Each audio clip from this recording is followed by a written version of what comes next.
تاریخ مسجد اقصی۔ مسجد اقصی مسلمانوں کا قبلہ اول ہے۔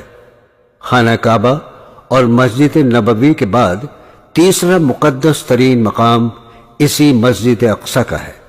یہ یروشلم میں موجود ہے اور یہ یہاں کی سب سے بڑی مسجد ہے، جس میں ایک وقت میں 5 لاکھ سے زائد لوگ نماز ادا کر سکتے ہیں۔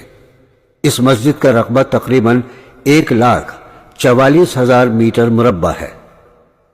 مسجد اقصی مختلف ناموں سے بھی جانی جاتی ہے۔ اس کو بیت المقدس، مسجد قبلہ، مسجد مروانی، مقام براق، دیوار براق اور دیوار گریاں بھی کہتے ہیں۔ حضور صلی اللہ تعالی علیہ وسلم نے اپنے صحابیوں کے ساتھ تقریباً 17 مہینے تک اس کی طرف رخ کر کے نماز ادا کی ہے۔ جب آپ صلی اللہ